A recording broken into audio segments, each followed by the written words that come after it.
everyone, it's Taylor here. Today I'm going to share with you how I created this pretty card using our Spring Fling layering stencil. I'll also be showing you our grid paper placemats with alignment guides to make it super easy to line up these layers together. So as I mentioned, I'll be using the Spring Fling layering stencil. It includes 3 different layers to create that pretty floral pattern. I also have the All Tucked In Harvest set, framed script Hello die, the building blocks Be Bright with the coordinating die. I'll be using the Friend sentiment from the set. I have the gingham check background, and I'll be using Stick It applied to the back of my cardstock before I cut that intricate Hello frame. I will also be doing some embossing, so I have my powder tool, VersaMark, and white embossing powder. My blender brushes for blending. I'll be using 2 different Copics to add detail to my blended images, along with several inks, Cherry Pop, Lollipop, Lime Zest, Poblano Pepper, and Blue Raspberry.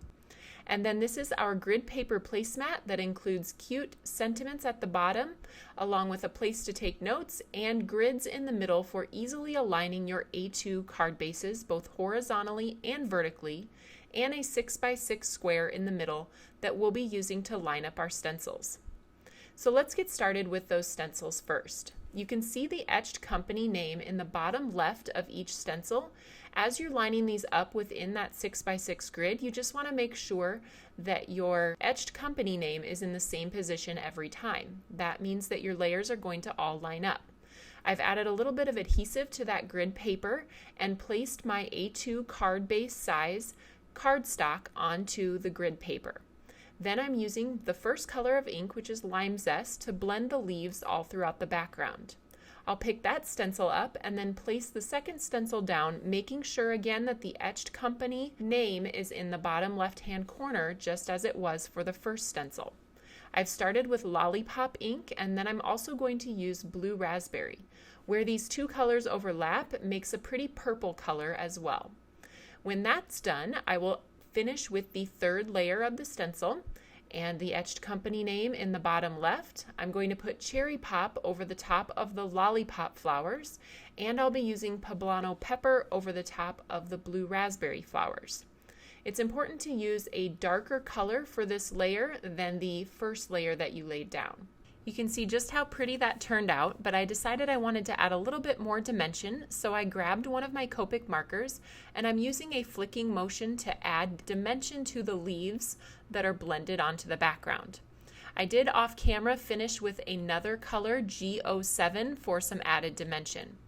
I also wanted to add these 3 little dots within the background. These are from the All Tucked In Harvest set, and I stamped them with Cherry Pop ink all throughout the openings of the background.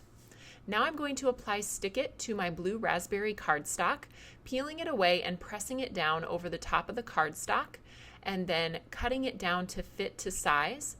And then I will use this piece to die cut my framed script Hello. I like to use Stick It when I'm using a particularly intricate die.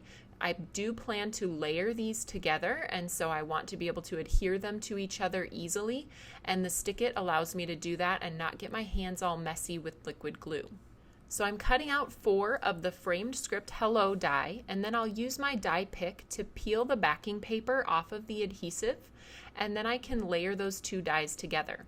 I chose to just do 2 on top of each other to get a little bit of sturdiness with that intricate die. Next, I'll take my flower pattern piece and cut it in half so I have 2 strips measuring 2 1/8 by 5 1/2. Then I've cut 4 pieces of Cherry Pop cardstock measuring 1/2 by 5 1/2, and I'm applying 1/8 inch sticky tape so that I can use those to add a layer to the back of my floral pattern pieces. This helps save on my cardstock, so I'm not using a full piece of cardstock to back those pattern strips. Next, I'm going to fold my card bases in half. I chose Lollipop for the card base, and I'm going to stamp that card base with the gingham check background. So I'm setting that up in my MISTI, placing that card base down, and then inking my stamp with the Lollipop ink and stamping it over the top of the card base. I love the tone-on-tone look that I get with our ink and matching cardstock. Next, I'm going to adhere those Hello die cuts, again peeling the backing away from the Stick It and adhering it down to a piece of vellum. This is going to set the Hello die cut off from my pattern background and keep it from fading into it and getting too busy. After I've done that, I just trim the vellum to meet up with the edge of the die cut, and you can see the card is coming together. I'll adhere those pattern strips toward the left of the card, leaving a little bit of that gingham pattern to peek out on the left side of the card base. Once that's finished, I'll add adhesive to the back of my Hello die cuts. I'm going to use liquid adhesive and make sure that I only apply it behind the Hello word and around the outside of the frame so that I don't get any of that adhesive showing through the vellum. I wanted to finish this off with the friend sentiment from the Building Blocks Be Bright set. So I have my piece of Oreo cardstock that I've conditioned with my embossing powder tool, and then I'm going to stamp that with VersaMark ink. Conditioning your cardstock first with the powder tool keeps those flyaway bits of embossing powder from sticking to the areas that you don't want them, so your sentiment should turn out just perfectly.